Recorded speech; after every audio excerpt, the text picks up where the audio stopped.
get Jason and Kathy.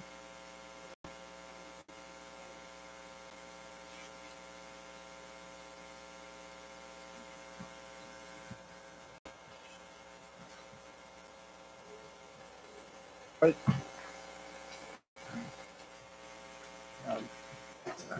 You need that. I gave you the wrong thing. Yeah, they don't need that.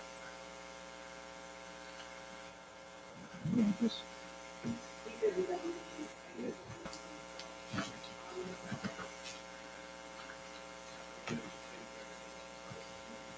won't open. All right.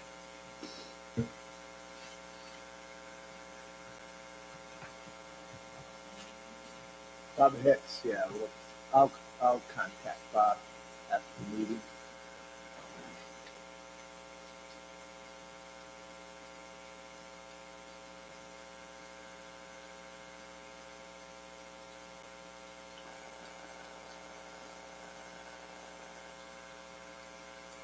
So whatever we don't get done today, Bob, we'll add to. Oh, we may have a conflict for the 5th. Okay. So Sharon will bring that up.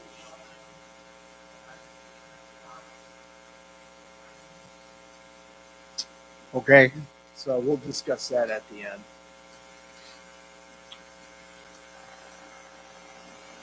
I mean, we'll only have 3 items unless some carries over. Yeah, I think if through whatever effort on our part today, we finish everything we have in today's agenda, we have 3 proposed policies left. Yep. Say it again, Bob. 3.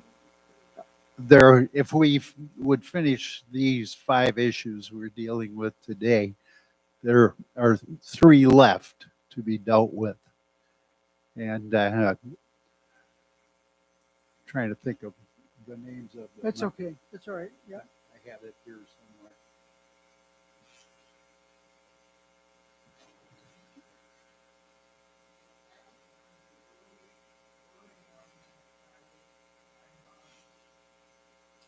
Okay. Yeah. Okay.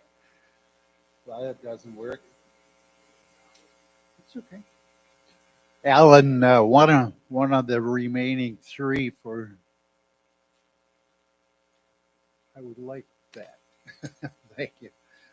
Is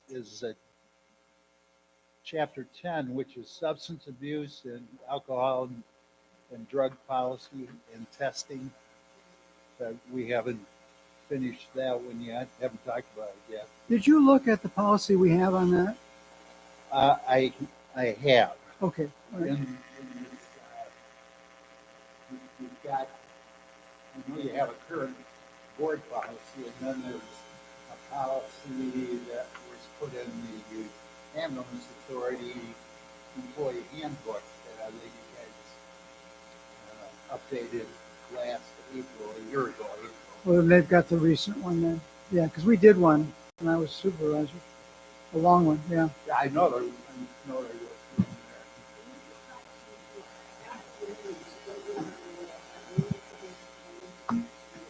Okay. Yep.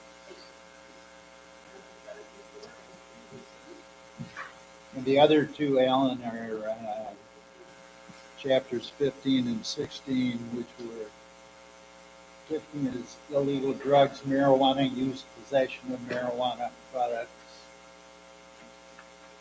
Marijuana products prohibited, and tobacco smoking and chewing is prohibited.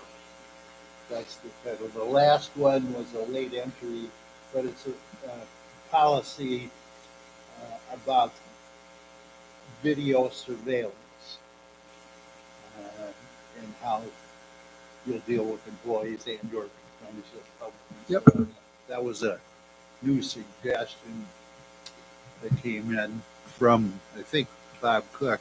Well, it's a requirement before we can turn the cameras on at the day park.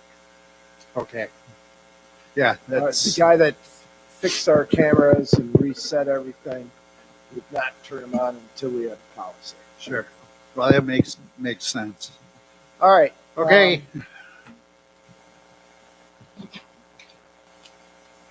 What time is it, Sharon?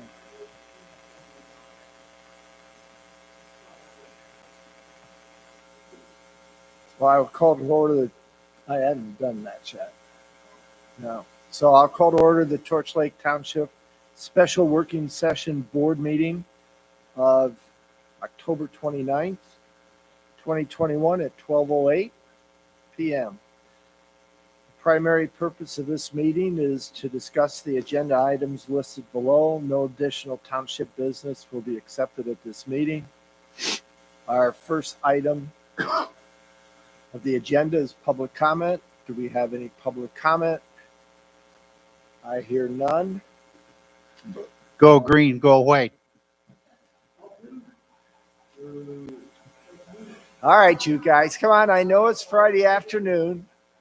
Our That just slipped out. our next item is the approval of the agenda. Are there any proposed changes to the agenda? Hearing none, I make a motion to accept the agenda as presented. Do I have a second? I'll second. Seconded and moved to accept the agenda as presented. All in favor, say aye. Aye. Opposed? All right. Aye. All right. As a reminder, we will not be spending time going over the policies on a line-by-line basis. Rather, we will address any questions you may have as to what was written.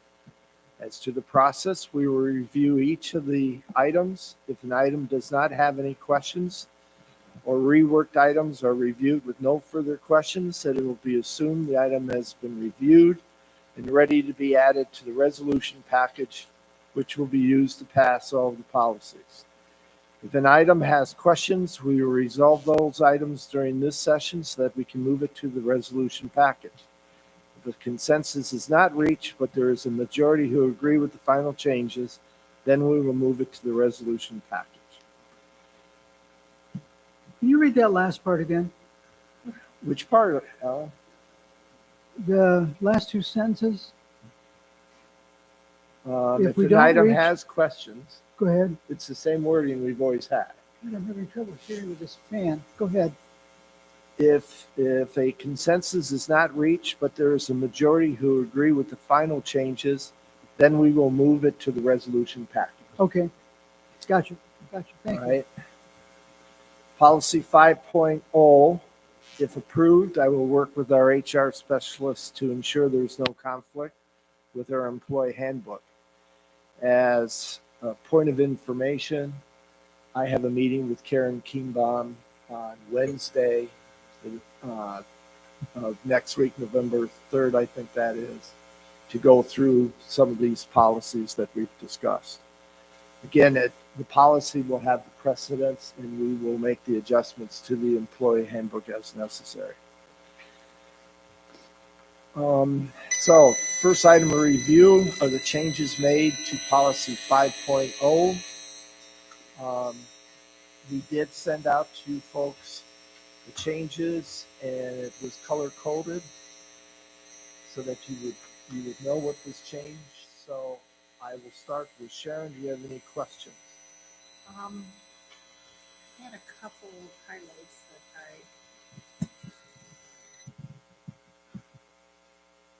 I go way down to page, well, it's in section 5.20.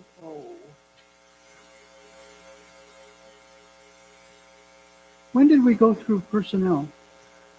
The last time. At our last meeting. 5? Yeah, we went through all of it, and we had only a couple of changes, which is what Bob provided to you. We're not going through this whole thing again. Oh, no, I understand that, but I'm mixed up, I guess. Okay. Because we, I had a bunch of notes. Okay. Okay, keep going, please. It's reflected in the minutes. Yeah, I understand. Yep, go ahead. Should I continue? yes, please. 5.20, it said payroll clerk, and which is what I suggested. And then you go down to 5.21, and I would like payroll clerk there also. the second line, the end.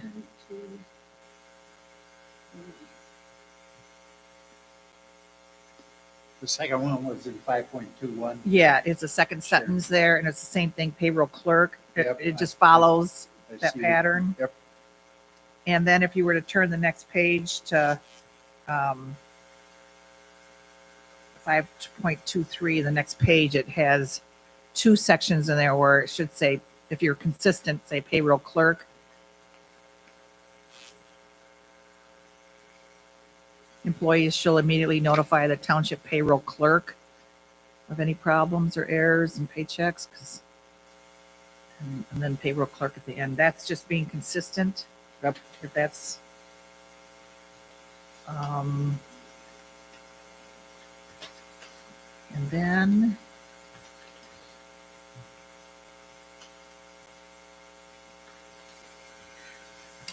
and then there was that question at the end there in the very last page, is omit was questioned, written,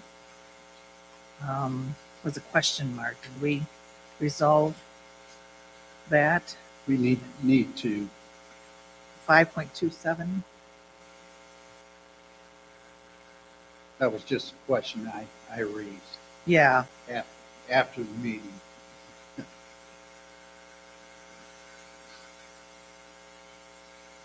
So, do you want to start the Yeah. Start at the beginning and Okay. walk through the changes, and we'll see if anybody has any. Let's see if any I had issues? anything else.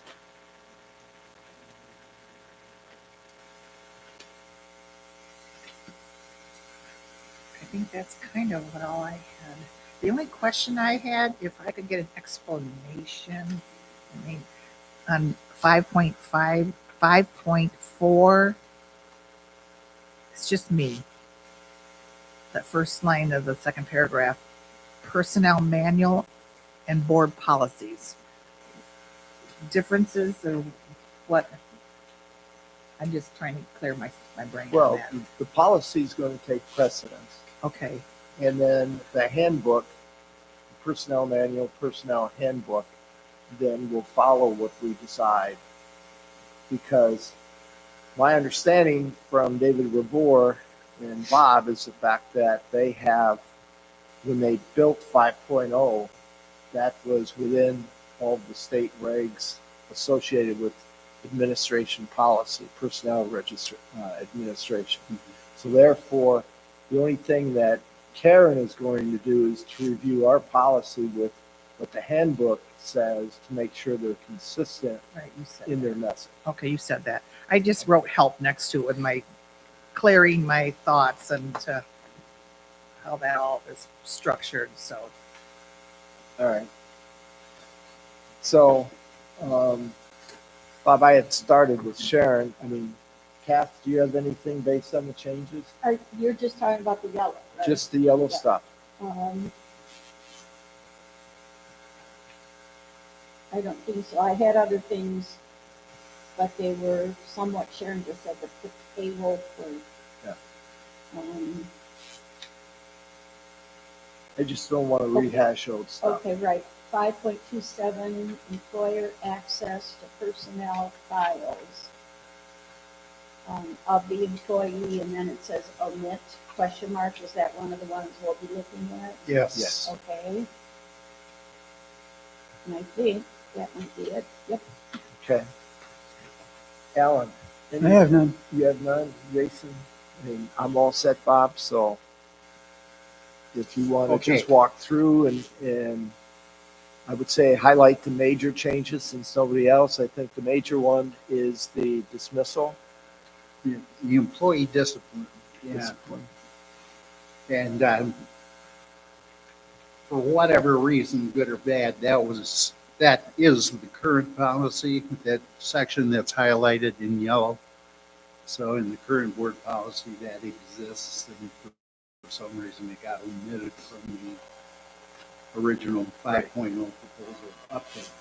So I think just because of the clarification it provides, and I think that Bob can speak for himself, but he raised this issue at our last meeting, saying that he would be more comfortable if we had some language about those Yeah. matters, policy, and employee discipline. So let's just put it back in.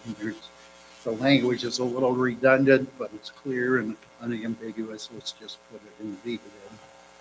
So that's the only new item we have for the board to consider, except for your omit. And Sharon's suggestions. For the payroll clerk, right. Payroll clerk. So on that section, which is the dismissal, is there any discussion? No, Anybody want to bring up anything? Just a last comment. One of the questions that Bob, you raised at our last meeting was the source of the word "not" in section 5.25, personnel record keeping and personnel files. You wanted to know where that "not" came from. Well, that is right in this. It's verbatim out of this MTA book entitled Policy Matters Using Board and Administrative Policies to Manage the Township. And this said, I bought this book last year. And so that's the source. They have all the items, little letter I through little letter 7 in that list are all taken out of that same book. Okay. Defining what you shall not include. All right. That is the source. So, Alan, What is any it? other comments? Not at this time. Okay. Jason? Kathy? Sharon, none? What about the 5.27? Are we just looking at the big section? I was just looking at the big section Okay. at this point, so Sorry. now Bob? Okay, so I raised the issue of whether or not we should omit the phrase "of the employee." What it states is that confidential information contained in the personnel file shall be released to others only with written authorization of the employee. And I question that phrase because there are circumstances under which the employee might not sign that, but state statute and case law would require the release of that. And a classic example is one that happened in the Traverse City Public Schools with all the controversy over their ex-superintendent.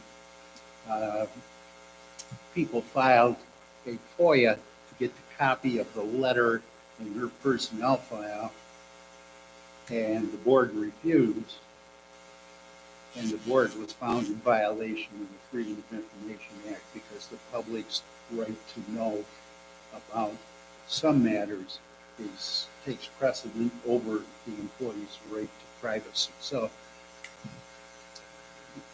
we could leave the phrase, I don't want to hash this too finely, and probably we'd be okay just leaving "of the employee" in there, but that has the potential to raise an issue in the future should there be. Let me see if I understand. So then, even if in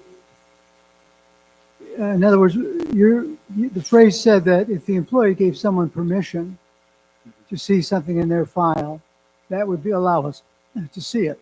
However, it's available anyways through Freedom of Information. Well, it has to be decided by a court Oh, whether it's a substantive enough issue that it raises the public's interest to a higher level than the yes. personnel, the employee's right to privacy. And that first happened in Saranac when I was still a school superintendent over a FOIA request by a complaining parent about a teacher's evaluation, wanted a copy of the teacher's evaluation. The school district said, no way, that's private and personal. And they fought it all the way to the state Supreme Court. And the state Supreme Court said, no, you got to release that. that the public's interest in knowing what's in that because of all the controversy around that issue rose to a level where it was more significant than the employee's right to privacy and keeping her, in that case, her evaluations private. But this would allow an employee who says, I'm glad to let somebody see that, allow that to happen without having to get it subpoenaed. There's a letter in my file and Only with written authorization. Yeah, I guess I just raised the question because I had a question in my own mind about what the right way to handle this is. I think if you leave the phrase in there of the employee, based on court cases and the interpretations related to those, the FOIA decisions at the Supreme Court level that I referenced here, the one in Traverse City last year and the one in Saranac 15 years ago, will raise the public interest over the private interest of the individual employee or group of employees. So, but say you didn't want to go through all that. You're an employee, you say, yeah, I want people to see that letter. So I give the board permission to release that to Elk Yeah, Rapids News or you something. can't do that. You can't do that. The employee does not have a Shouldn't. right to release that to No. people. No. Okay. So I suggest, after I raised this and stirred the waters on this one, I'll apologize and say, why don't we just leave of the employee All right. there? Any other comments? Hearing none. Policy 5.0 has been reviewed and is now moved to the resolution package. Moving to policy 6, records management. I've gone through it. This is one of those things that we have to require what the state of Michigan has laid out as the general retention schedule. So I would ask if there's any comments related to 6.0.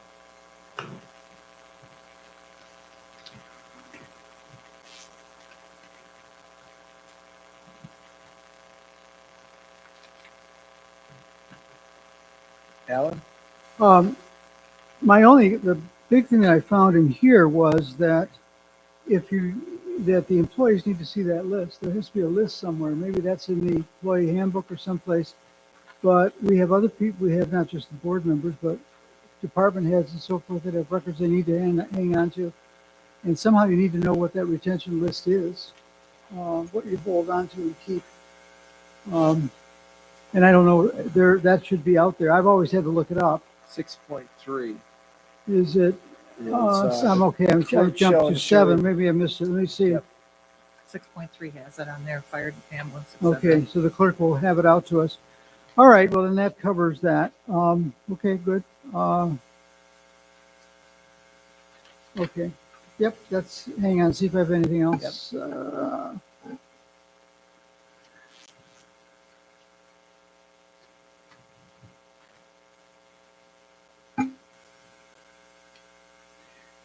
By law, we have to have a Foia coordinator. And the thought that came to me recently because of the FOIAs number of FOIAs that we had, it almost seems that we need to add something in this with the FOIA coordinator and the person who is being FOIA'd somehow has to participate together on this to keep track of things. There's a lot of parts to it. It's not just a single part. And if you've got multiple ones, and the reason I bring this up is the state departments, different departments of the state have opened literally offices of people just to handle the FOIAs that they are getting. Not that I'm not complaining about the law as much as the task. And I just somehow, when I see a FOIA coordinator, even in a small community like ours, we see how crazy it can get. I just thought, I don't know what that would be, but in that, I'm on page 3 at the third paragraph from the top, FOIA coordinator. It's section 609, is it? 6.9, yeah. And so just a thought there, and I'm not sure how to solve it. Some coordination, some check back, some um, for example, when I did some FOIAs too, I literally left a Saturday morning to get one of our people to sign something who was a contractor, and I went to their contract site to get a signature because we needed it at a timeline basis. And which is okay. I'm not complaining about that, but that's the extent sometimes that you've got to go to get everybody complete. And one of the things that I find, and that is that sometimes when you send things out to, especially appointed officials and others, they don't realize the timeline and the seriousness of us getting that done, and then getting it back to us. So some things not complete here, but maybe it's more process than policy.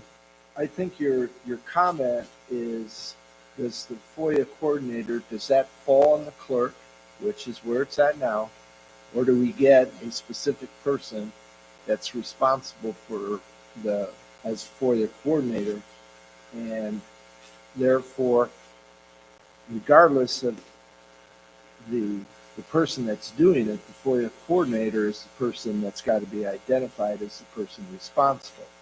I think your question more is, should we have an individual that is focused solely on FOIA so that then all those odds and ends get taken care of versus overburdening the clerk with the FOIA requirements? That's the way I hear your point. The only drawback to that is that if you have a person who does this, they may not be here when the FOIA requests come in.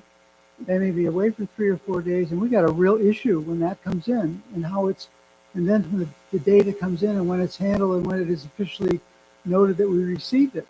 And so you can't, it's not a full-time job, but you've got to have somebody who is available at who knows when. But Alan, that's the problem we have if it's just the clerk. No, because the clerk is here. The clerk is here. May be or may not be when it comes in. Well, in general terms, the clerk can be away. Say the clerk's on holiday, and and she could just ask somebody, if anything comes in, would you pick that up? And although if it comes through her email, we might not get it. She does have an assistant. That was the big drawback in having a FOIA coordinator, unless they were full time. They're full time, then they're here, and we know they're here. But it's clumsy. The whole thing's clumsy. The But township I decides don't have an answer either. 24/7 is impossible. Well, let me speak to a little bit of what you're asking, Ellen.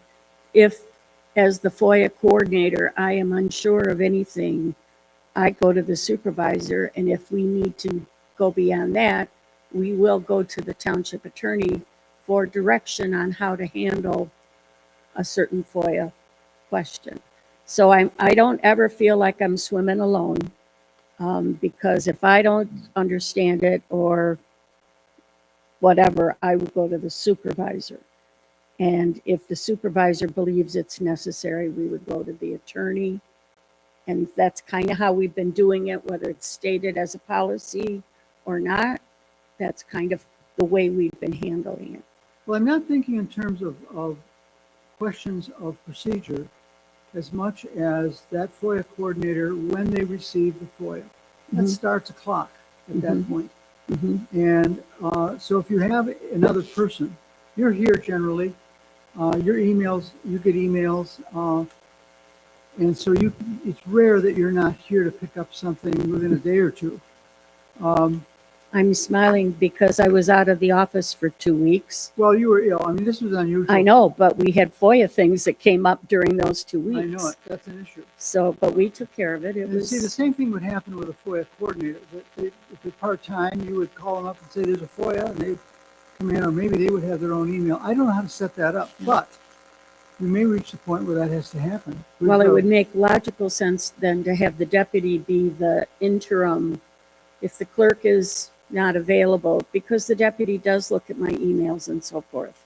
And all they would need to do, remember, we have 5 business days to respond, or we can ask for the 10 additional business days.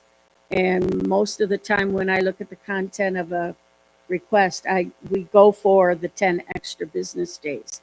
And that's just to respond, to say, yes, we can supply, or no, we can, or we will partially supply. I don't remember this, but does the website say about FOIA? Our website, in terms of, Who do Well, we you- contact? oh, I don't know if it's got my name on it or not.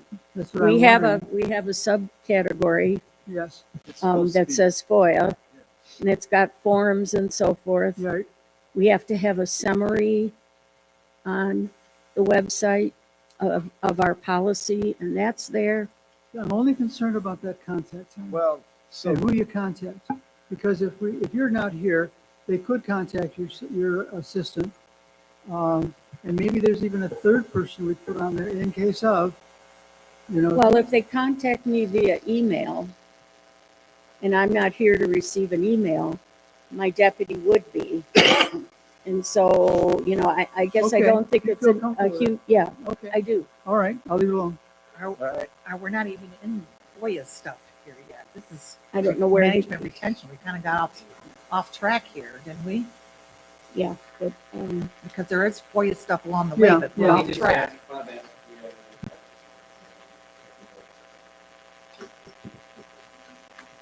it's part of. Parts of it, but- Yeah. Right, but I understand Alan's point. I mean, it's the FOIA coordinator / clerk / deputy clerk, I think is what he's saying, is that we have an order in which the FOIA request is addressed. And maybe but that's a process as opposed to a policy, I think.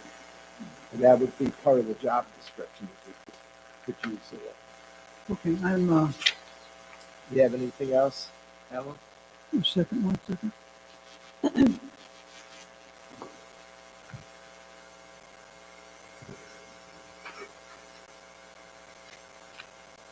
Again, on page 5, again, talking about this retention requirement, again, we need to know what that is. So I don't know how to tell you to do that, Kathy, but maybe every January you send out a list of retention responsibilities to people, that they can get rid send of this or out, not. send out what A responsibility? retention list, what do we have Oh, to yeah, keep? I'm making a note right now to make sure they get them. For and that would be everybody. Your department heads,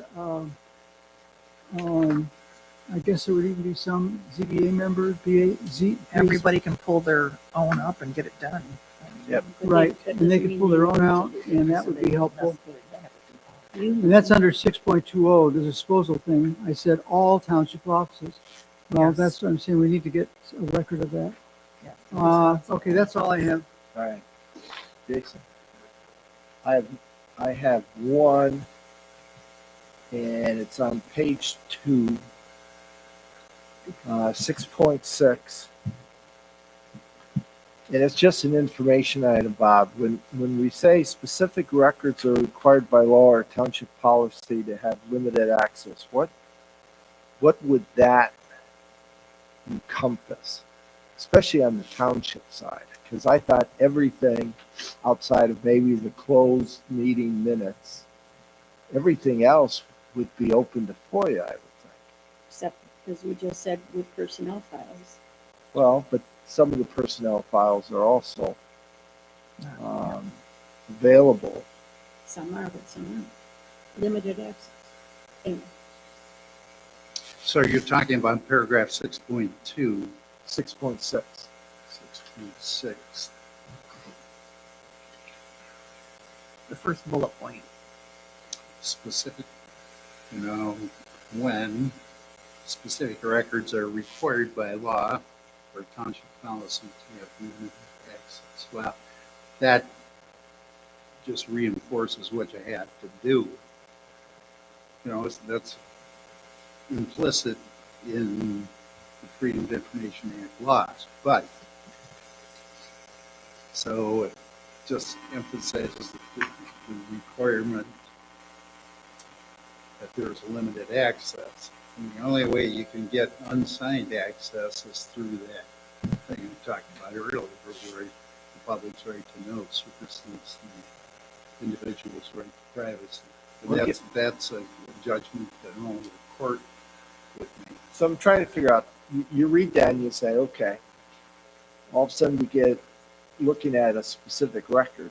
Is there a listing of things that would fall in there that would give us general guidelines, or do we have to guess when it comes up? I think that the framework of what kind of records might be involved is provided in that information from the state. And if you look on the last page of this section, last two pages of section 6.0, there is a list of the township information schedules and this list came from David Revolt. And there are schedules more than this list shows, but he went through and culled it down to what he thought was reasonable and appropriate for a township to do. So if we just put in there reference township schedules for Section specific. 622, Okay. resource information, and that's the schedule of the various lists of information that have to be kept. And those things go on for pages. Sharon, I'm sure you've seen those. They're complicated. You can get a lot of them off MTA website too for Right. township meetings and things so forth that are easily available. All right. So There's let me maybe overstep my bounds here. The state of Michigan has online training about for township personnel and township officials, so they understand the requirements of these things. You can, I think, I've done it with other similar state requirements that are listed like this in statute. But you can get training sessions from the Michigan Townships Association at no charge, or some, the state has some of those training sessions at no charge, and people can just go online. Right. And if Kathy is, or the clerk, is directing this effort to comply with these schedules, then maybe once every quarter, a certain set of employees has to complete that. For example, GS 18 is for fire and ambulance departments. Well, maybe all the fire department personnel, fire chief and ambulance director, and so on. You know, every quarter you're going to do one of these training sessions by going online and doing it virtually. But that's, I think, one convenient way to get the training in about these things. And secondly, sensitize people's actions as this is an important part of the job. all right. So Who provides those training sessions? Michigan Treasury does a lot of them. State of Michigan does a lot of different trainings. You get emails. You just have to sign up on their website to get all the notifications. That's easily done. Put your name into their Yeah. list. SOM, background, Yeah. State of Michigan Tech. Right. So could we just add something in 6.6, whether or not it's under that first bullet or after the first sentence? Not first sentence, I'm sorry, first paragraph where it says "in risk" period, just reference 6.22 for township schedules. Yeah, just put something parenthetically, just to Yeah. say see section 26.22. Yeah, just that way, because 6 months from now, if we have to look at this thing, we're Right. not going to remember to go to 6.22. At least I won't be. All right, anything else? A little typo thing, Okay. page 3, 6.11, record fees. Toward the end of that paragraph, record fees are be provided.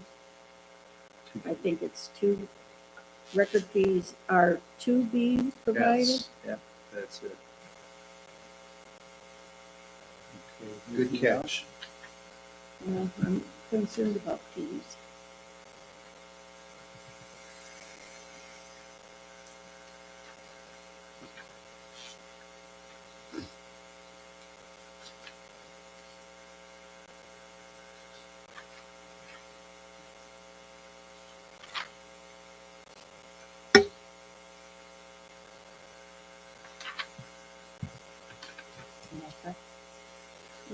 Okay. Okay, Yes. we're waiting for you. On page Yeah. 1, Page 6.2, the bullet points there, right in the middle.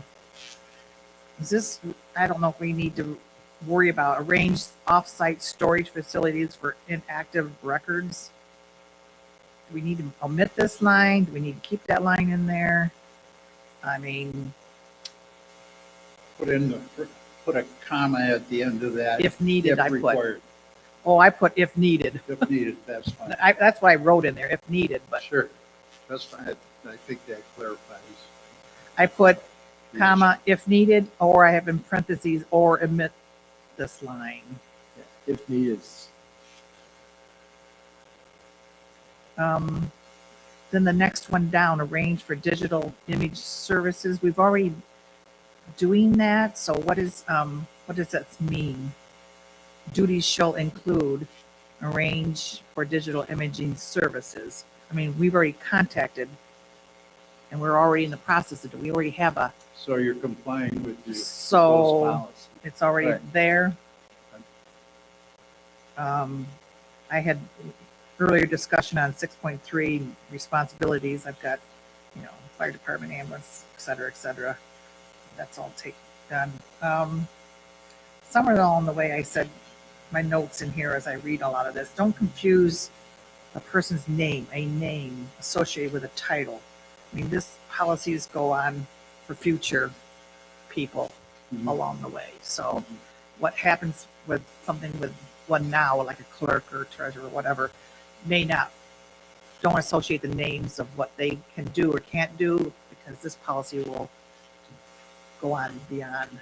So anyway, that's just a comment I had. Do we do that now? Are you saying? Well, we use names, who can do what and whatever, when we're making a policy. Don't make the policy around a person, make it around a job position, is what my clear thought.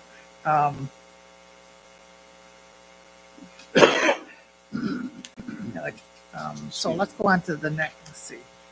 I didn't have, I thought it was, and I don't want to change, but I found it kind of interesting because I know they did this when I worked at the county, when people would come in and look at records on page 3. This is just I just put interesting because I remember that. Township officials, the second paragraph, when you're looking at paperwork, inspections of public records, and you take it into another room or whatever, you make sure that they only have pencils. There are no ink pens or anything to be taking notes, because that's a permanent record put on there. I always found that interesting, and I know that was always in the back of my head when we have to give paperwork out to other people. So take particular note of that if somebody's issuing things for somebody to take. Say they want to look at the property record card before they're all scanned, or whatever. Don't let them take ink pens with them to make changes in there. I always found that interesting. And then that's all I had. I didn't have much on this one at all. That was pretty basically stated. All right. No other comments? Then policy 6.0 has been reviewed. It is now moved to the resolution package. We will start with 7.0, public information officer. Sharon, I'll let you start with this one. Okay.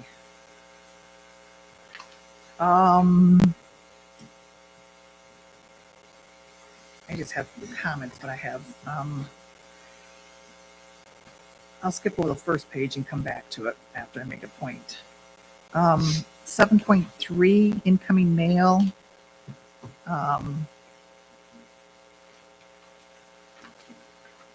I'm not sure how we want to say this, but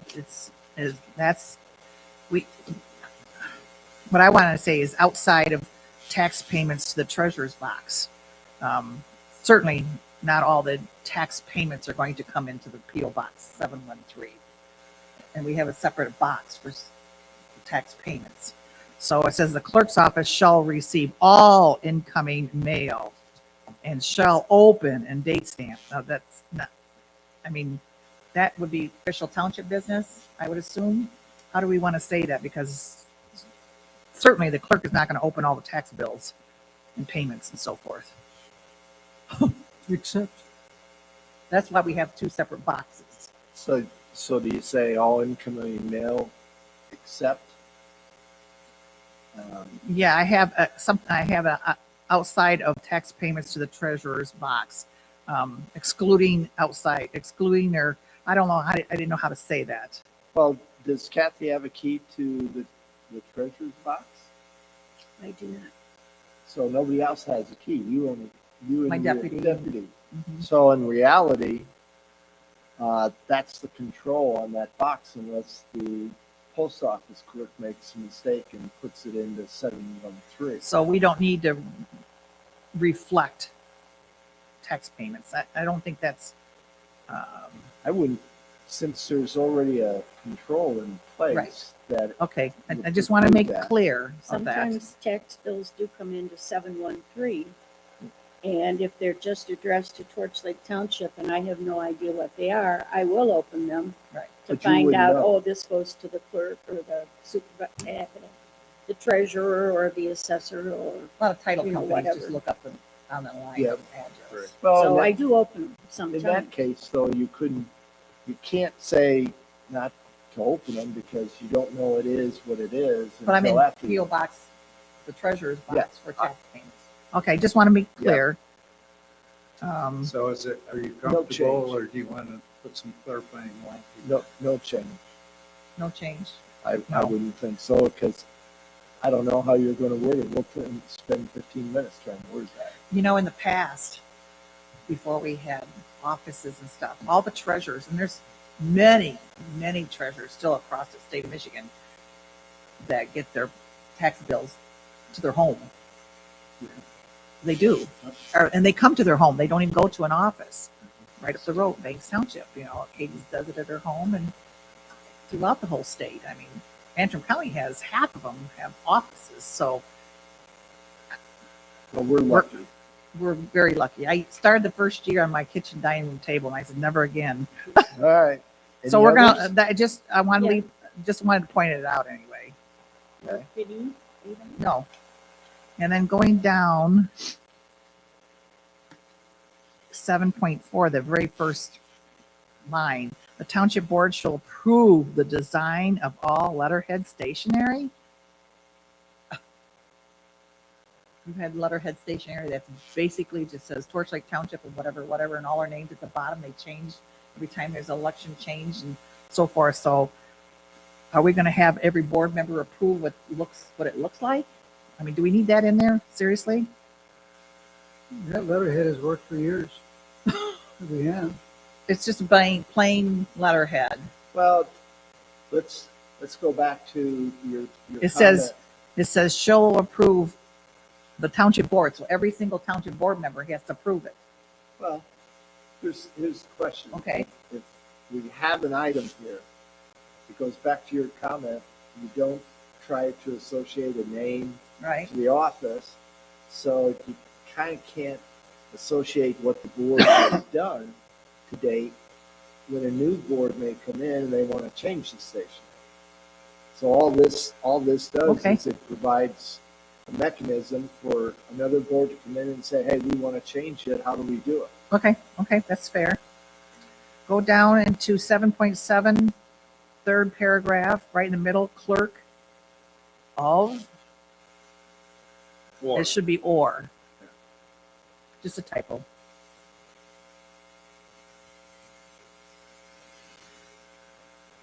And the very last line, board members and others key officials shall post office hours. I think we do that on our website. But do we have to need make it sure we anywhere else besides our and website? adhere to them, or? Well, I guess like for me, I put it on the website as well as in my letter from the desk. So it's email and phone number, and it's by appointment. I mean, I think Right. everybody should have that flexibility of doing it one way or the other. Now, the clerk's office, what are your hours? 10 to 4. 10 to Monday, 4? Wednesday, Friday. She changed it after during the COVID when we were shut down. Changed those hours. But So I believe that's what the website says. does the deputy have specific hours like Tuesday and Thursday, or you only have 3 days for the clerk's office? I don't know that we have anything on the website without looking about deputy hours. I'm just wondering. She's kind of here every day, but we had unofficially decided that Mondays, Wednesdays, and Fridays she would work on clerk duties, and on Tuesdays and Thursdays scanning and other projects that she's involved with. All right. Any other? But it just says board members. That'd be Alan and Jason too, and other key officials. So it's referencing everybody. Is what I'm pointing out. Well, those guys should probably say by appointment then, right? You and Jason? If someone wants to see you, they can't expect you to be here when they walk in the door. So contact you and you to make an appointment. We could just put that on the website. Went over again, Todd? Bring the coffee, bring the donuts. Well, I'm just saying it's in here. I just wanted to point it out. All right. Like I say, again, it's not the name, it's the position. And Yep. Right. Go on. So the board members are responsible to put something out there if they want. And then let's see, I have something highlighted in the last page. Let's see what I have. Hours here. or contact information. is Yeah. what it says.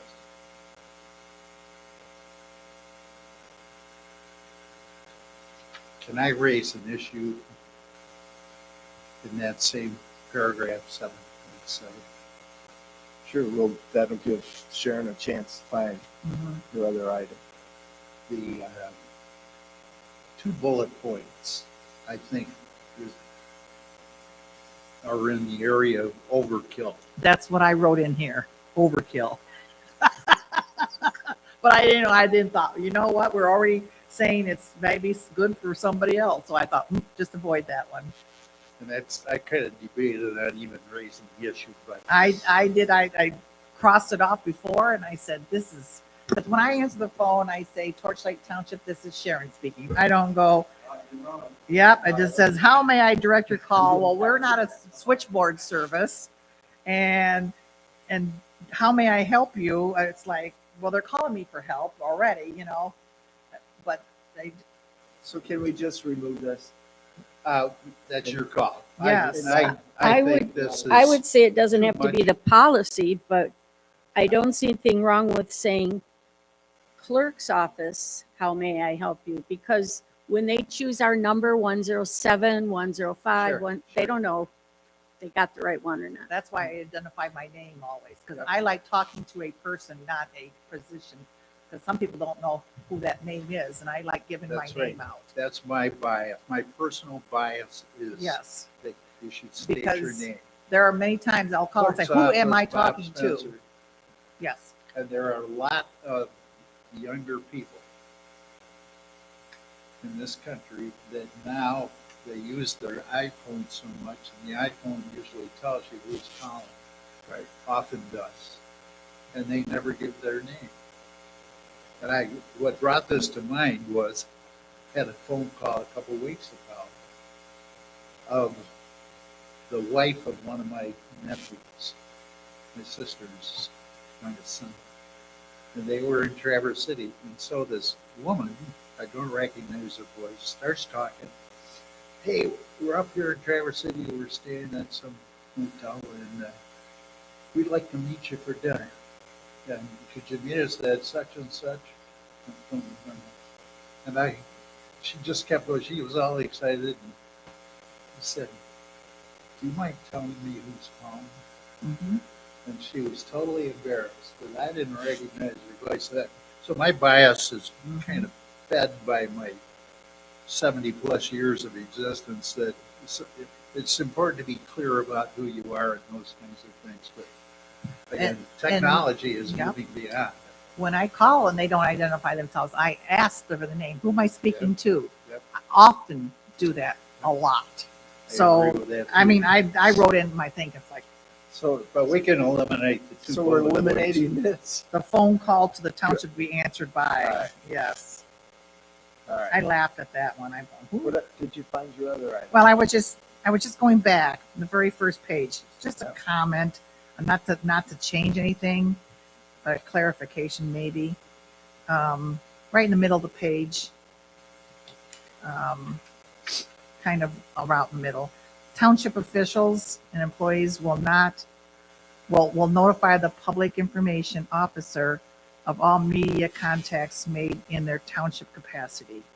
So when I look at township officials and employees will notify the public information officer of all media contacts made in their township capacity.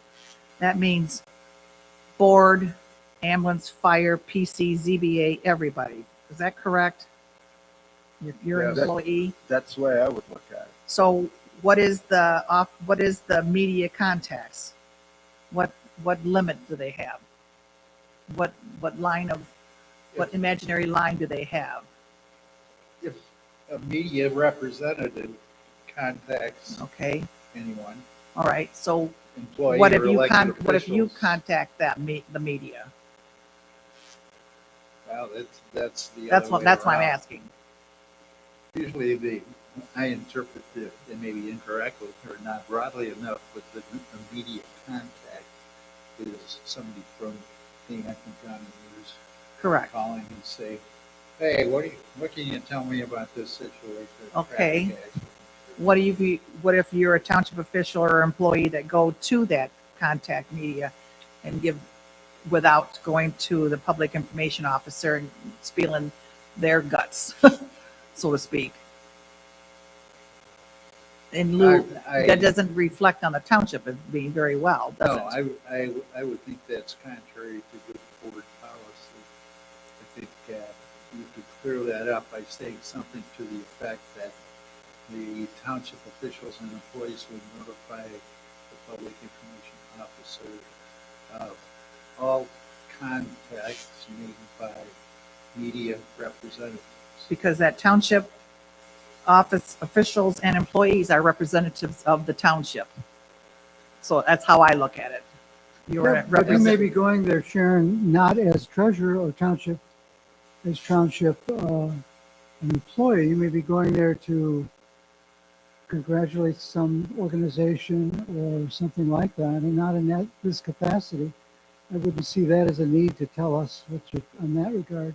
If you went there as the representative of our township, That's true.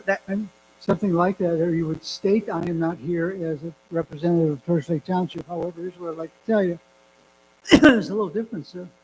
there are a citizen. right, but there are employees and so forth that, to me, when they write letters to the editors or bring up, go to to get news types of things, that's where I'm going to, seeking township.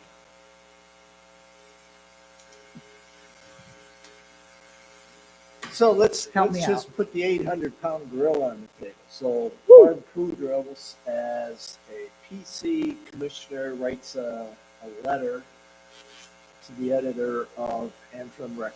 What is the record? Antrim Review. Antrim Review. And she criticizes the supervisor and the township board.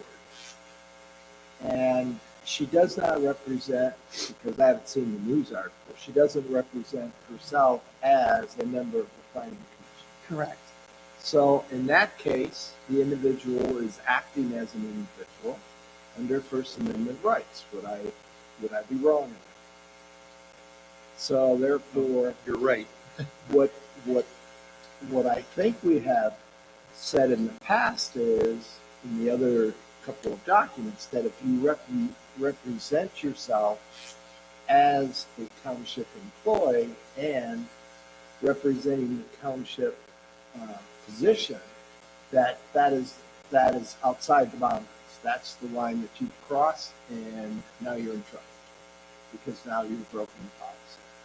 I think as long as this language, if somebody wants to give an interview as a commissioner of the planning commission, and it's in a capacity of township business, they need to come to the information officer first before pursuing that. Do you agree with that, Al? Except if they're going to the supervisor. Well, for permission. Well, go and this do is that. this is what I'm trying to say, is that if there's a disagreement between you and this person, and it's a serious disagreement, then they have no voice whatsoever. Oh, yes, they do, because How would then they do it? How would they do it? hang on, then they don't have to go as a member of the planning commission. So if they want to go and represent themselves as a member of the planning commission, and they want to make that public statement, then that should go through the public information officer first. If they want to change and say, I'm going as a citizen, which is the case for Pete Rose. If I'm going as a citizen and I want to condemn what's going on, then that's her First Amendment right, and I have no problem with that. But if she went out there and said, hey, I'm part of the planning commission, let me tell you what's going on, and we had this, she should not be doing that as the planning commission. That is my opinion. Well, I don't disagree with you on that. The line is fine there. You know, when I got up and spoke quite a few months ago with regard to my concern over the way zoning was being handled here, I went up there and spoke, and I said, I'm speaking as citizen Alan Martell. I had no other opportunity to have said that in any other way. I disagree with that. Well, I know you do, No, wait. but I could argue that in a very real way, but I won't. Just say the board, that's why we have board comment. That's why we have board comment, but the board comment is extremely limited. No, it isn't. I'm not going to talk about that here, Bob. I'm telling you it's very limited. Right now, all I want to say to you is that I went up there as a citizen to speak, period, and that's probably the best way I could do it. And that's all I want to say about that. Well, Shouldn't board commentary be about just board business? well, Not no, about, I don't like the shirt you have on today? but that was board business because it was The board comment. we were looking at the zoning administrator and deputy or assistant zoning administrator positions. And Alan got up and made his comments, which would have been, his commentary, when you read his commentary, would have been appropriate either at the time that the motion was made and we had board discussion, or you could have followed it up with board comment related to the business that was conducted that he did not have to do. He chose to go and do it in citizen comment. And to his point, he's saying, I made that decision, but there were other alternatives if he had wanted to do that. So I don't see those alternatives. Well, that's fine. That's all. I don't see them. I don't see them in the way you set up the agenda. I don't see them in the way you set up discussion points. And I don't see them in the way you deal with the comments at the end. I don't want to. We really should. I'd like that as a discussion, not a this policy. We should sit down and discuss that as a board. Yep. And then I would go through and tell you where my concerns are. But I don't think So we'll ever we're get there. back to this comment then, township officials and employees will notify the public information officer of all media contacts made in their township capacity. I think that's fair. And that's the word that was looking for, was township capacity. So Okay. I wanted to point that. I just wanted clarification on all that. I have no other comments on this All right. 7.0. Yeah. Well, I guess another way to summarize that is be careful what you say and make sure that you have the right to speak as a township board. Most of the time we don't. Little things like communicating on letterhead that has the whole board's name would be inappropriate if you're trying to speak as a citizen. So you just have to be conscious of the fact that you have more than one identity and be sure you know who Sharon, you you brought are. up a number, I think at least 2 or 3 times when I was, and you said, I'd come into this mic to speak as a citizen. You know that? Yes, you did. And I think one of them was at the, annual meeting, at one time, and I forget what it was about, but I said, I'm coming to this mic to speak as a citizen. I'm sorry, yes, you did. Well, at the But end that, of and I thought that was very appropriate, by the way, very appropriate. I was gonna say, probably at the annual meeting. Yeah, because we were citizens out there. you were citizens at that point. Well, therefore, it justified it, but the whole point was, you still were treasurer, you made it really clear that I'm speaking as a citizen there. All right. So what I did too, with the same issue there, here was an opportunity for you to discuss something that was not being discussed well, and you can blame me for that, as I could blame Bob, that we didn't have an opportunity to talk about it more. Well, But that's okay, because there's times in which the regulations and the policies of this board stifle us from really saying the kinds of things that we'd like to put out there. So that's all I want to say about that. But you have done, and that was good. That's within the board, but it's not in the context Yeah. of No, what I my thought- question was. Yeah. So let's And I move think any on. of you should do that, including you, Mr. Cook. I do. I use board comment. That's my choice. So, yes, Bob. In the paragraph that we're discussing, I think if you go in that section 7.1 and go to the last paragraph and read the first sentence there, it's exactly the same word for word as the single sentence paragraph we're talking about. So that somehow is a duplication. Well, I read that too, but they're both a little different in there. One says public body, and the other one says publishing emails. So there's 2 clarifications in there, even though they look very familiar. I read that over and over and over. Let's see.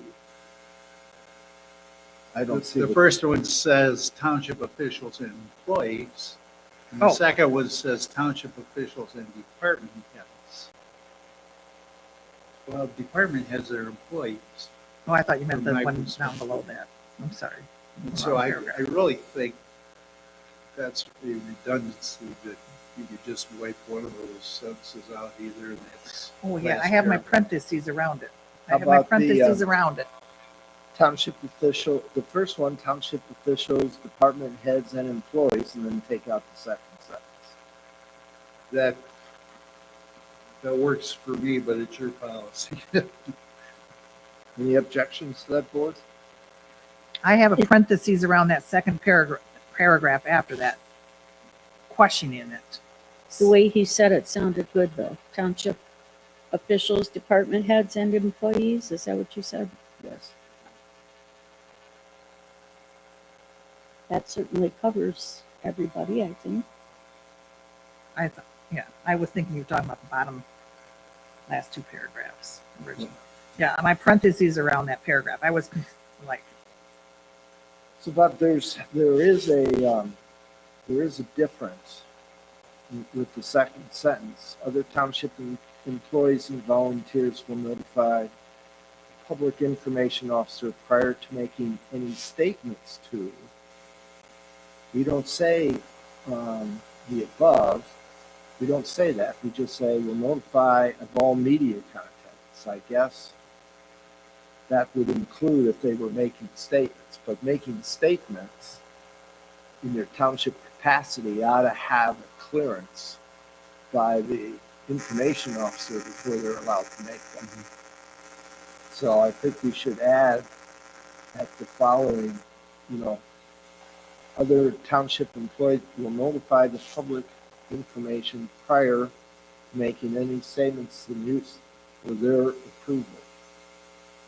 Because in that capacity, there has to be one voice of the township. yes, you're correct. And Yeah, we could have an accident or something with one of our vehicles, and we don't know where the blame is, but the press is always looking for Right. blame. Yeah. Right. You need one contact. So I would add, if there's no objection, I would add a comma after capacity for their approval to make sure that people know they're not to make statements. In one of the issues there, we'll have to focus that with Kevin on the fire, because as a, for instance, at the big accident down there, when they shut down the roads, he was being questioned by various people as to what was going on, why it was shut down, and things of that sort. So we probably need to sit down and put some guidelines and give them. Well, they're trained on that. They know who's in charge, and there's only one, like the accident rollover right out here. Yeah. You weren't here then, but media came all over. Here's a fire truck rolled over. It's the fire chief, and if fire chief isn't there, it goes to the next rank. And if that rank isn't there, it goes to the next rank. So they were all prepared for the media that was all around. How's, as for instance, with the one with the state police and the investigation? So that's all taken care of. I mean, if we don't have to worry about it, I don't want to worry about it. It was just a question. That's all. It starts with the fire chief. Okay. They're the chief officer. They're above the ambulance and everybody. All right. So I'm good. So, just so I'm clear. Yep. We added the phrase department heads into the sentence that says township officials and employees. So it reads Yep. township officials, comma, department heads and employees. Right. Notified public information officer of all legal contacts made in their township capacity.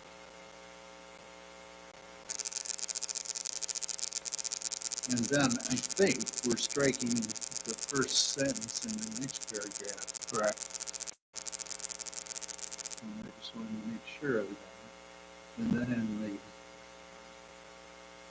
second sentence in the second paragraph, other township employees and volunteers will notify the public information officer prior to making any statements to the news media in their township capacity for their approval.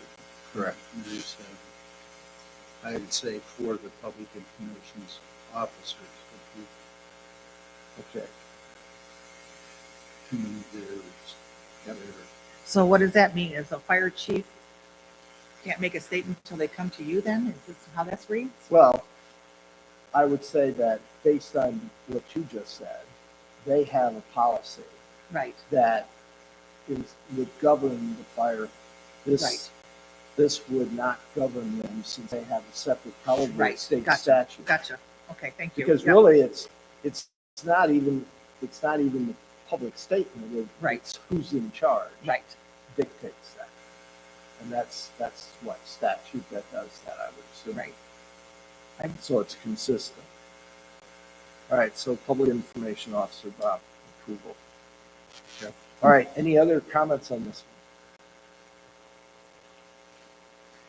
one? All right. Hearing none. Wait, you didn't ask me about it. Yeah, I 7, did. You were the first one.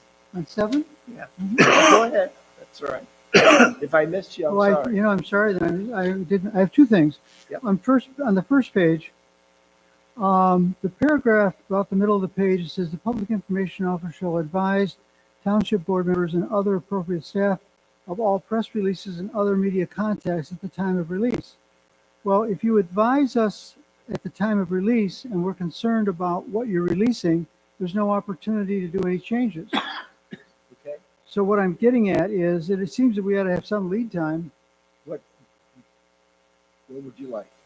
Well, what would be reasonable for you? You're going to release it. Well, to this point, I don't think I've ever released a media.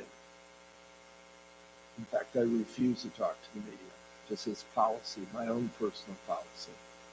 So I don't plan on doing that. But on the other hand, when you served as supervisor, did you get any media contacts based on COVID-19, as a for instance? Let me think about that. Not from the media, no. Okay. Not from the media.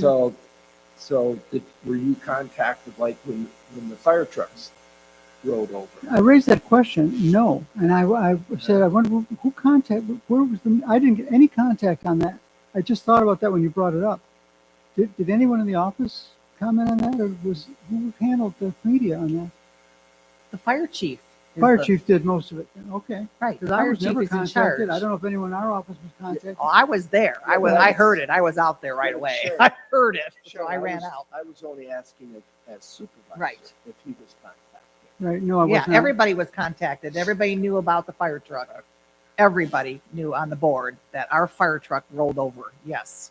Well, I guess it's okay. I don't see any issues, real issues with it. It's just that, I like to be informed, that's Well, all. how about, after review of, with two other board members or something? I mean, that's a quorum. So, Why not, because what you're trying to do is get a checkpoint for the board, and I understand that.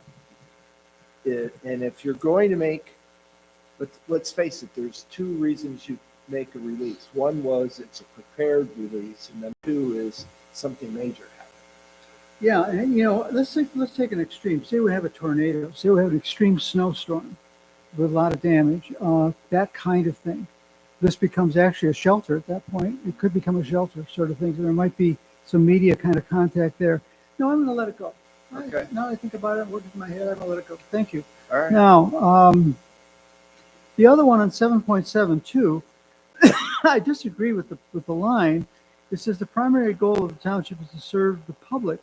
And I also say, though, the primary goal is not only do we serve the public, but to represent the interests of the public. And that's different. That's what you take your oath I mean, this we talked about this at the last meeting about we are representatives here. from. You take the oath.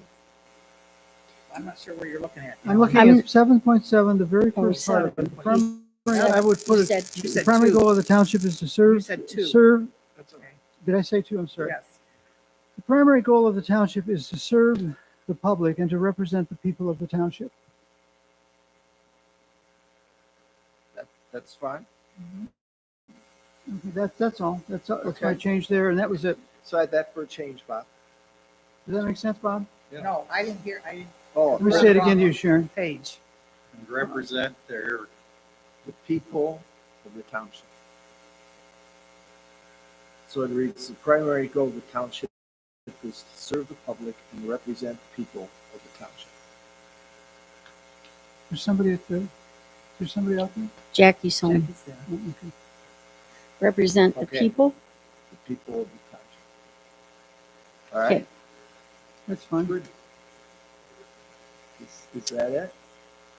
Okay.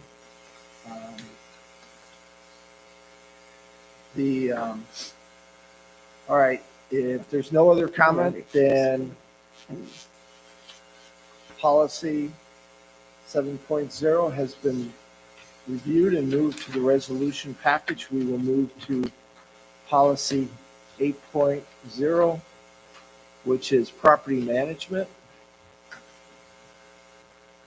I can kind of take the lead on this one. I think the first, in the first line, 1350, are you with us, Bob?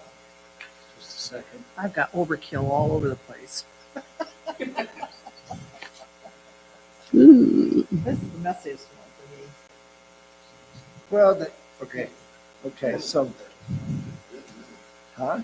What?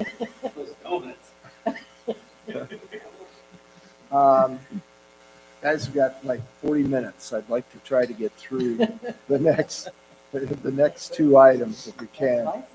The 8.1, the 1350 we changed in our accounting, that's now 5,000. And 8.1, 8.1, remember I showed that to you, it's now 5,000. Then, yeah, 8.1. And the 1350 goes to 5,000 because that's the number we made a change in the accounting.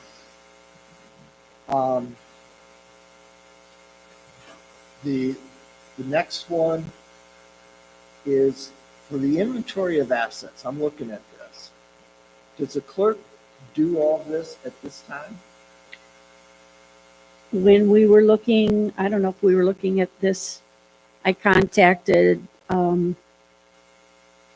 I contacted our auditor. I had to stop and think because I wanted to know what that meant in terms of what should I be doing. And he said, most townships, including ours, leave that task to the auditor. And he sent me a list of all the assets, if you will, and the value that had been assigned.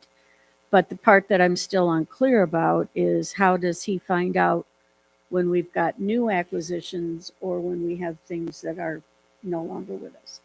So they keep a record through the auditor. All right, so in this particular case, We still should have a list here. yeah, but, it says the clerk or designee, should we say the clerk and the township auditor should be working in conjunction or No, not? because if we get a different auditor, You're gonna put this. We're all on still the going to clerk? ask the auditor to do it, aren't we? If we get a Why different would we? auditor. he only looks at big purchases when he sees an audit. He doesn't, I mean, he doesn't look at a lot of things that we have. He looks at a major purchase price and a bigger item ticket on an audit type of thing, or the gas fee. He does it for the gas fee, but it's not anywhere in detail of this. All right, He doesn't know when the estimated life, he doesn't know any of those things. so when we buy something for $5,000 or more, who's putting that in the P&E account on the balance sheet? Nobody, and it information? sounds like it should be the clerk. It should be in a ledger of some kind of just a record keeping book.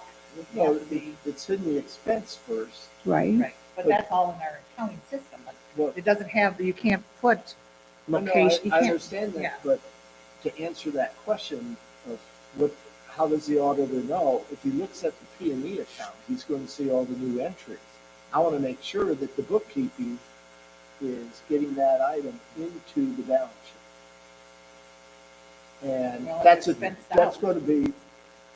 And that's the all there is. Yeah, but you're going to expense it out to cash. Right, So then how are you getting it into the P&L account for the asset? Because otherwise you're never putting anything in.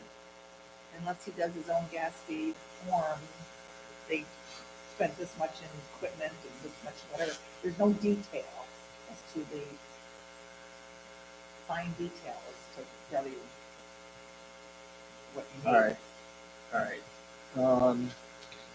That's a question. Suggestion? Yes, sir. How about asking your auditor to make a recommendation about what things ought to be included in the list of the fixed assets to satisfy We can the state gas fee review? All right. I'll contact you. do that. Because I want to understand, because if in fact we've got the two entries going in to get the planning and equipment capital expenditure, and he's going in and saying, oh, they got an entry here for $5,000, and he comes and says, what's the equipment? Then I'm fine. Then we've got it tracked. So I'll check that out. Second page, 8.9, emergency repairs. The accounting policy, I thought we set at like 6,500. I didn't bring it with me, but it wasn't 13,500. So the question is this a totally different type of emergency repair that we had in 4.0? Because if it's one and the same, it should be the same number. It should be, again, I said, what would be an emergency that you could not, you'd have to get board approval, that's serious, that's a lot of money. I mean, a wall's falling down or something, or tornadoes hit the place, I mean, it's really major. Well, if tornado hits the place, then your insurance is covering that. So your expenses then are going to flow through that. Well, we had one in which we had a really bad leak happen in the wall in between here and the emergency, the garage. And the pipe broke and there was water all over where we stored the handicap equipment. And it was a mess. And this group who came in, well, I think it was, who was our the contractor that helped us with the building a lot. We just had a recovery group. they came, yeah, with all that come in just to start and get going. And I had actually no idea in terms of what the initial cost would be, but we needed help. It was really leaking. So We I could have think electrical storm that hits that tower and blows out a lot of computers and stuff, you know? Are you well, this guys, was the 5,000 would, or whatever it was, 6,000 or whatever we have starts us, and we can always add to that. yeah, because 13.5 it just seemed like it's not consistent. It's a lot bigger number. And if we need more than that, we ought to then have more time to get the approval. Yes, Okay. it's easy to do. It's not So like we'll change that number, Bob, back to what we had in the accounting policy under emergency expenditure. Emergency repairs. Well, In case of emergency, the clerk or the emergency repairs was 15,000, oh, all right. and 13.5 was crossed off in my book here. All right, so we'll raise it to 15,000. It's one and the same. It's consistent then. it just seems high. For, I mean, I can. Well, What happens if our water tank all blew out? I don't know. Yeah, but we would. You're going to bring somebody in, Sharon. They're going to start the work. At least shut off the water and go from there. And probably you're going to say we're going to need water. We need that water right away. We'll give us a ballpark figure. We'll blow through 50. Yeah, It's just a it's number, not critical. hypothetical. It's yeah, it's And and it's already in, you're gonna change this, and you're gonna change this, or. well, So- the thing I look at is the word emergency, and it So really it has was to do with anything that 15,000? affects our Yes. operation and closing us down, closing down our emergency services, those kinds of issues. It's not We it's understand. not a tree falling over in the front We yard here. understand. So the next item is page 3, 8.15. I believe my gut is we ought to remove this thing. since I've we're got gonna be- overkill all over the place. Well, Go ahead, which one was it? 8.15. I kind of think Oh. that should be removed, and it's going to be included in the marijuana and drug policy. That's why I have state laws Policy and or other ordinance? policies. You mean This, ordinance? this is the one that David Revore said, let's put it in two places. Yeah. It is redundant, it's essentially. I've got state laws and other policies is what my notes have there. Yeah, So you just want an X out Yeah. to 815 That's- renumber? yeah. If nobody has an objection, No. all right. So then Do what again? X out 815.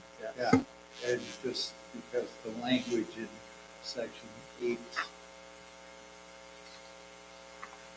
Do you mean that whole section cross off? yes. Okay. So 8.16, security. I don't know if there's supposed to be something under that. just a second. That's the, Let me check on the language in the substance abuse policy proposal. a lot of them are like that, Bob. It's just under security, then it goes on beyond. I mean, But the That's question like is- a lot of like Like look what? at 8.10 township facilities, and they're all, this whole policy is the same way. They'll give a heading and then you follow suit behind Well, it. no, 8.1. Let's see, 8.10 you said. I thought you said 8.16, you I said. did, because there's nothing under it. Well, that's Uh, true. Then, The security follows it. then if that's the case, then it should be something like 8.10.1, so that we know that the following items from 8.10 through 8.14 are related to township facilities. I No, mean, if you look at the whole policy, it's like the same thing. You've got one whole lines and they're all like that. And I'm just saying that maybe the way it's numbered is incorrect. Because Oh. if you want it all under property management, then you should have subsequent numbers for it. That everything will have to be changed in here. That was a David Revore too. He started up that way on purpose. All right, so I won't belabor that point. Yeah, I thought it was better not to put the 7.0. Yeah, because it will reflect this entire policy, how he's got headings that way. So, The language in 8.15 about illegal drugs and marijuana and the language in section 15.0, which we aren't dealing with today, with the exception of one sentence, which is the last sentence in 8.15. They're identical, except for that last sentence in 8.15. you mean the violations of this policy? Yes. Well, why wouldn't that be included in policy 15? 15.0. Yeah, I think is the correct resolution to put that last sentence in 8.15 that we're Xing out, but include that bit about that you just referred to, but as the last sentence in paragraph 15.0. got it. All right.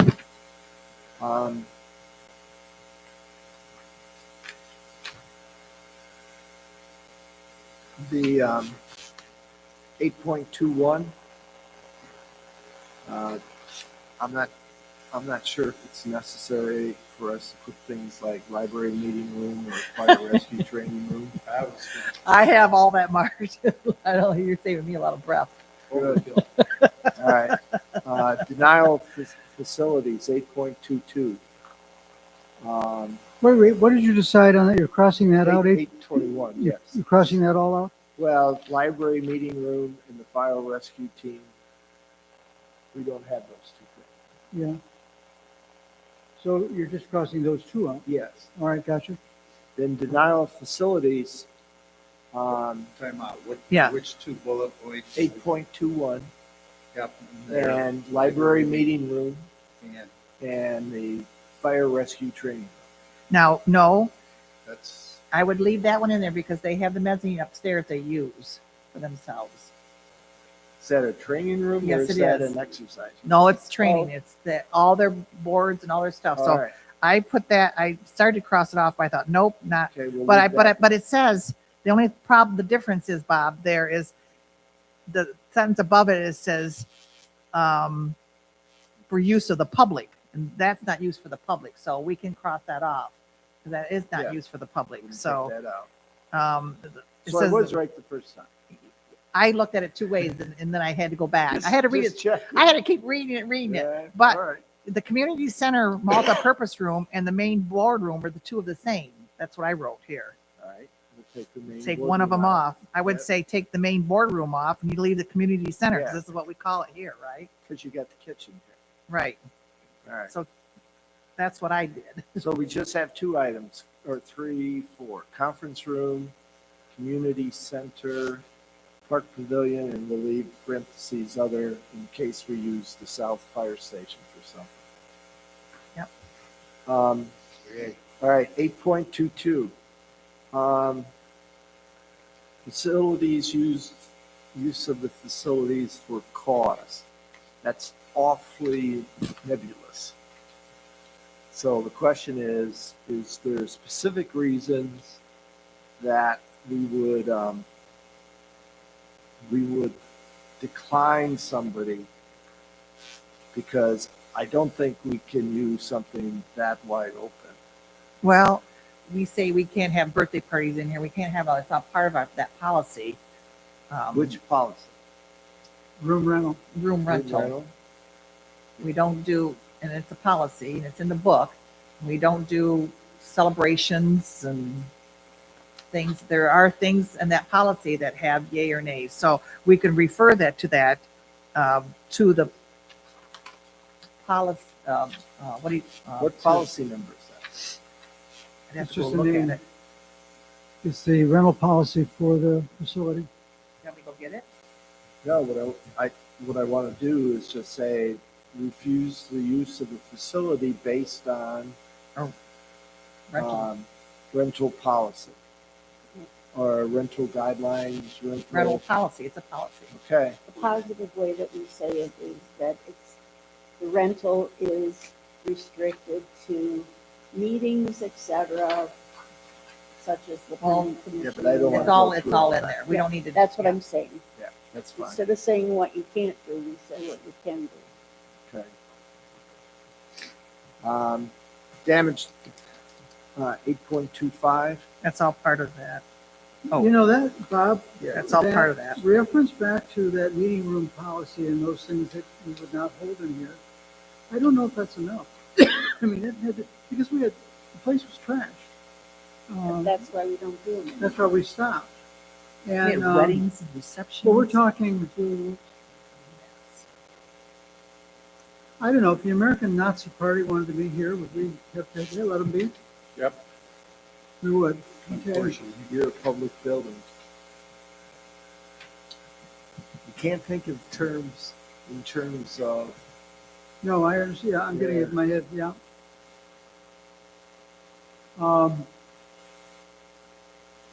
Well, then that's, if we're gonna keep running the building. then We have to can put up always with it. relook at that rental policy again as needed.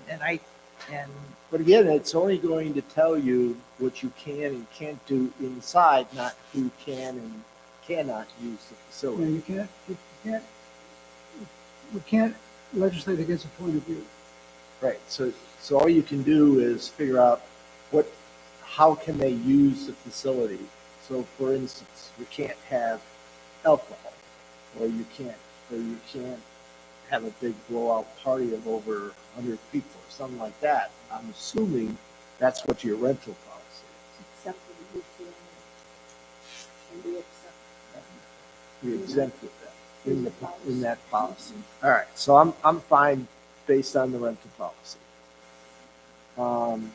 Damages, That's all in that rental policy too. okay. So do we need to refer to that for the damage deposit required? And then how do we have to sue the people to get the money if the damage deposit doesn't cover it? Well, we don't rent it out to those types of events that would cause a lot of damage. Most of it's meetings type of thing. So, But that, my question still is, you could have a really nice start to a meeting and you get a pillow fight into the chairs. Again, the It's all in question the- is, we're stating that, how do we recover I damages think I should get that policy. if they do it? That's what I need to do. I mean, You know what, I do guess we because sue? we've been lucky that we've never had that happen, Well, where that's we had fine. to go after someone. We had to stop because there was Damages. damage in here and our painters had to fix things where people put things on the wall. Did you attached charge it. the people for it? We didn't really see it until long past. Well, It How was many, done. how many times do people use this place? Not much anymore, and not since Not- COVID yeah. at all, you know.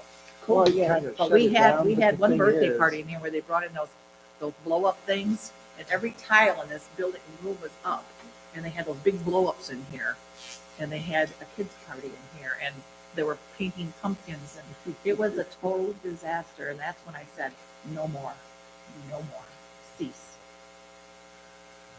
Then we had All a, right, we I had a, agree.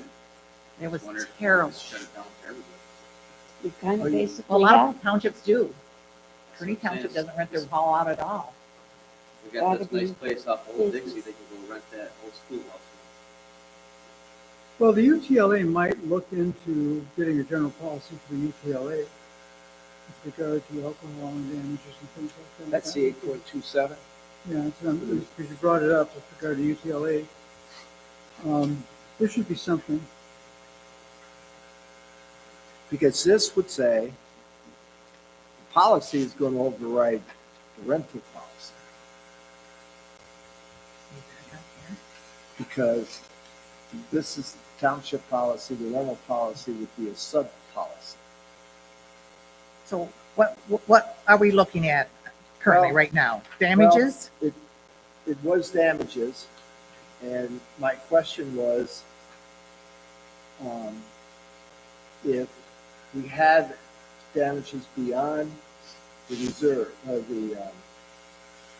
damage deposit, what's our process? We have to sue them to go to get that recovery, number one. And They then- sign a waiver and damage and I know everything. that, but we don't ask for a bank statement.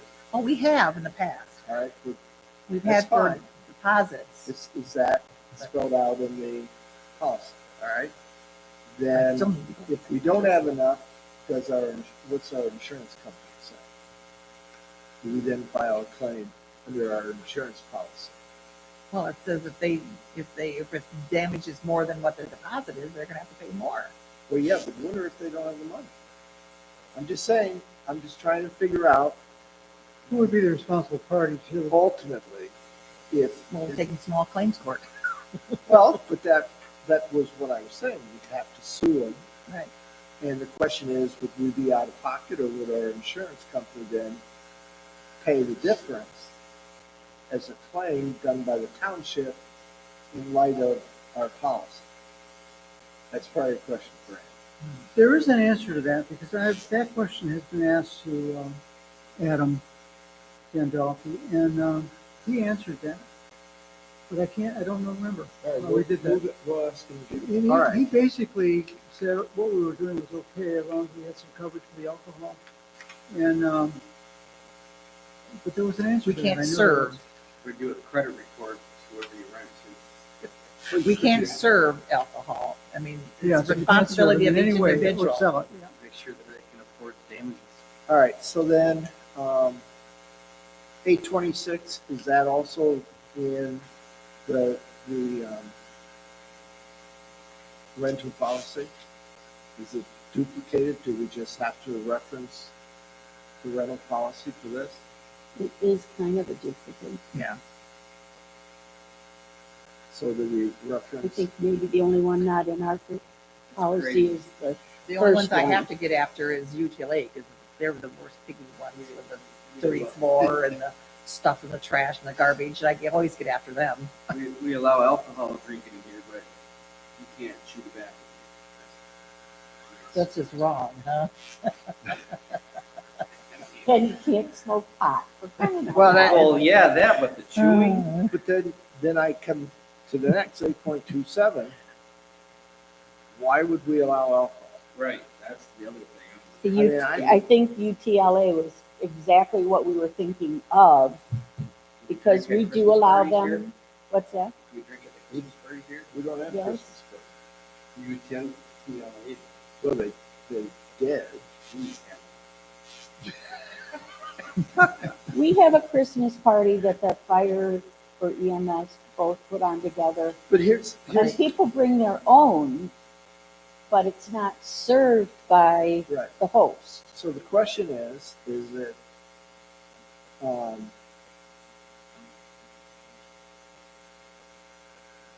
My thing on here says UTLA question mark, beverages not served. but then, so whoever is serving it has to have $1 million. Nobody's, I think the property owner, in other words, the township, has the ability for someone who brought their own alcoholic beverages here and drinking, got in an accident and killed somebody with their vehicle. The township would be liable. So even if you're having a dinner with if you buy one of the discovery with your families for Christmas event here, you serve your own alcohol to yourself. The township would still need to require coverage, liability coverage up to some point. Well, we It was list a million. If I but- remember right, Adam said it's a very simple thing for someone to call their homeowners It is. party, and if they put it right on, it's just a short term, Yeah. might be 30-day kind of coverage, and it's not expensive. So you have to show that right. They have to Yeah, bring, right, they have right. to bring a copy of it. yeah. It's Can't think- added, same thing as the I pavilion. can't think of the name of it either. an additional insured. They're added to Yes. It's a right. temporarily added for a closed time period, it would be a week or 3 days or something, but they have to get an additional. Indemnity insurance, And usually and there's. Torch Lake Township is put on there. We've had those people bring stuff too. All right, so, but again, we ought to have that either here or in the, insert the This is where the reserve policy. question. Right. Just with the time where we're at, we would put 9.0 on next Friday. We won't try to get through that. We'll put it to the next meeting so we can have a discussion to establish the next date. But it's a Friday afternoon and I want to get everybody out at 2. Let's not do a Friday again. Can we not do Fridays? That's why we're going to have a discussion. We only have one more meeting. Okay. Well, I can't come to that one, so unless we change it. We understand that. That's why we're going to talk. So 8.27 as proposed is staying in. It stays in with a right, well, that we have to have a writer because, That's what we said. Added, I'll put A a sentence rider. about the using party has to and then, name the township as an additional insured. and then in 8.23,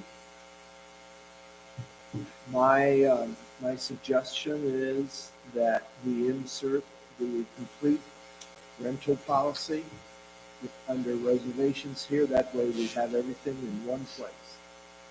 What number did you just read? 8.23.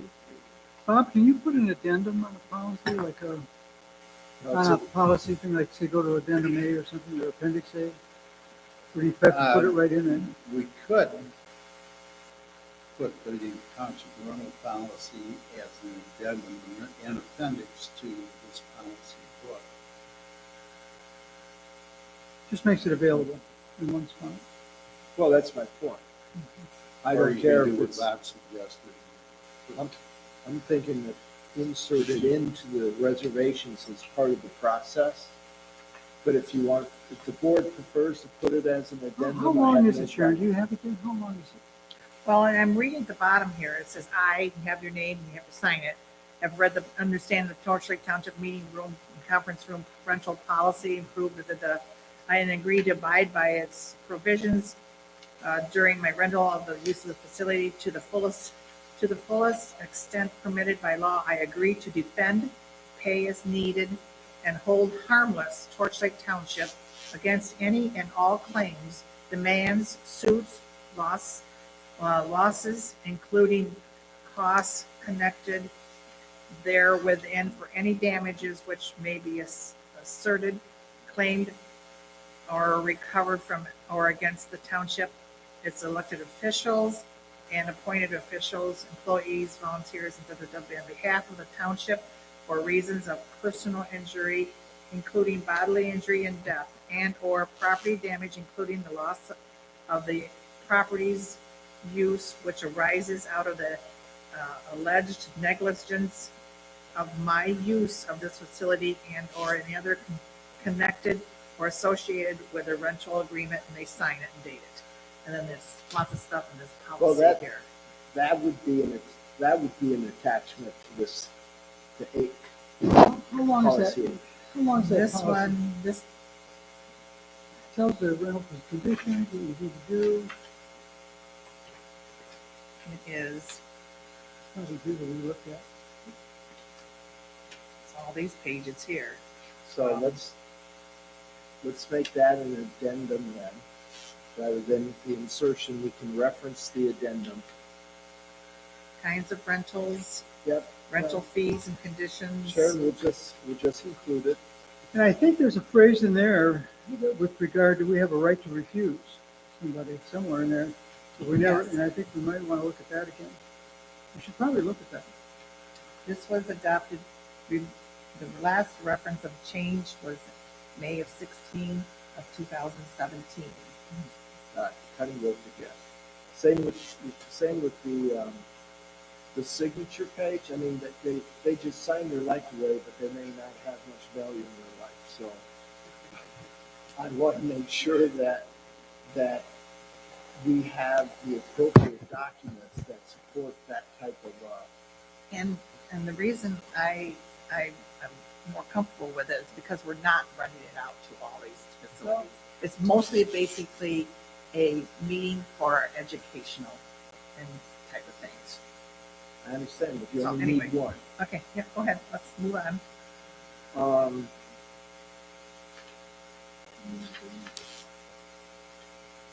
I should have been So highlighting. just to clarify, the present rental policy is laid out, where it's laid out. Becomes an addendum to, or an appendix to this policy. Correct. And what's the title of that?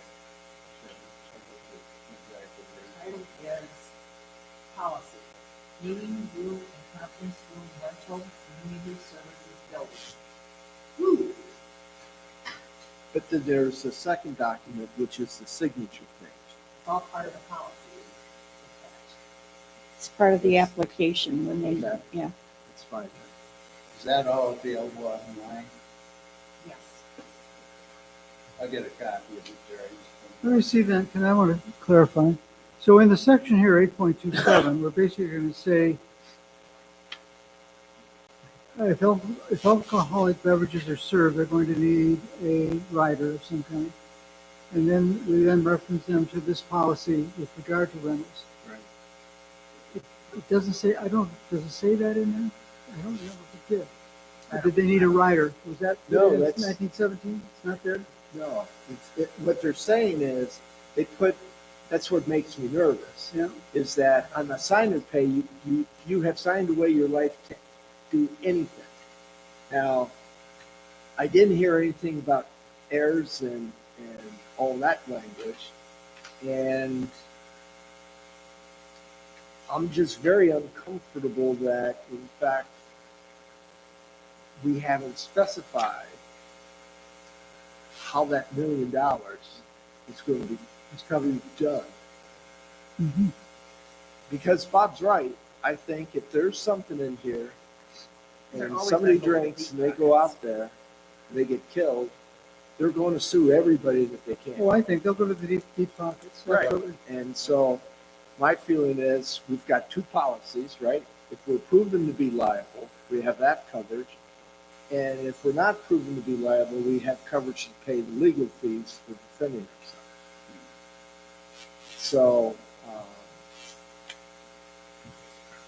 But that would clean up the circumstances in that tubular liability issue would be in one spot instead. my recommendation, since it is now 5 minutes to 2, is that You're not everybody go out to the, or you can make a copy. Let's review what the room requirements are. They were done 4 years ago, but it doesn't hurt for us to become familiar with it. And we will come back and finish up 8.0 next time. We'll hit 9.0 for computers and emails. And then we'll have what is it, Bob? I know it's 15 and 16. One is 10, 15, and 16. 10, I got it right here. Substance abuse Yeah, and alcohol/drug policy and testing policy. yeah. So So, employee drug test. right, You really didn't go over 8 at all, except for your comments. right. That's why I'm So we're gonna saying start with 8 again then, we'll go back to 8. so I don't need to look at Nope. mine. So what's our next assignment homework to do is 10, 15, Hang on. and 16. 10, 15, and 16, 9, and 9 and 8. and finish 8 8. and 9. You got to say them once more. Go ahead. Not hearing you. All right, 8, 9, Okay. 10, Yep. 15, 16. Okay. You're gonna need a rider. You need a spit cup? Yeah, we'll bring some chewing tobacco. You know, my wife was complaining about that. That you what? that Might you be a do? Captain Coke in this cup next to you. Mr. Chairman, I would like to interject a thought off in a totally different direction. One of the things I noticed was that in the employee handbook for the ambulance authority is in conflict in terms of paid holidays, is in conflict with Well, we knew that. the holidays listed on your Yeah, pay sheet. what we We did were going was, with a pay sheet, not, because the other one is TAA's. The TAA has one more paid holiday, and that is New Year's Eve. You have that, but let's see.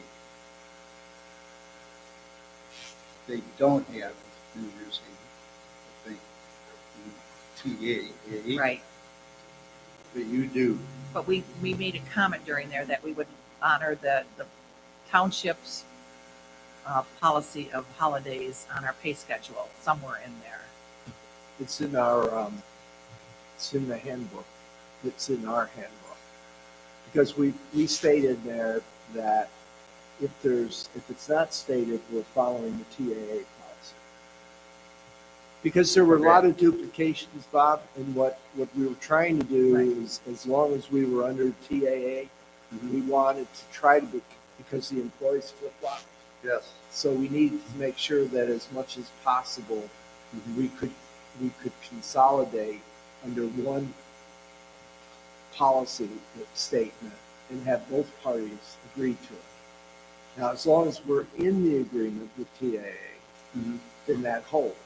If in fact we do something that would separate us out of TAA, for whatever reason we might do that, then we would have to go back to our policy and redo it. Well, I just wanted to raise that. We talked about that, I remember. So Yeah. you're aware of it. Yep. Yep. Okay, thank you. Thank you. All right. Very observant. Very good. That's why we pay them the big bucks. 2:00, is it? It's, well, We're not done yet. So- It's 2:01, but Easy come, easy go. do we have any public comment? We have none.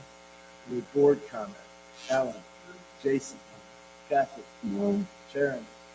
did we try to the date or no? Oh, that's right. What, the 5th, Sharon, I think both Sharon and Kathy have a conflict. I could be here in the afternoon and she can't, and I could be here in the morning or whatever, vice versa. So one of us will be missing sometime that day. Would people be willing to look at the week of week of November 8th? And we could try to do another afternoon meeting, but not a Friday. I'll send out an email to everybody and we'll look at how's your schedule now that grass isn't growing. Yeah, I'm going right into leaves, so They're growing. I would recommend the time between 11 and 2 works good for me. Okay. Well, the rest of us, Ellen, 11, 2. All right, so. There's Monday the 8th. I'm open. You're open. On the 8th. How's Monday the 8th then? We'll decide it right now. Or there's, And 11 to 2. Sharon, or the 11th. Monday the 8th, 11 to 2. That way 11 to Jason's 2? here. 3 hours? I better have my buck by then, or else I might be in my tree stand.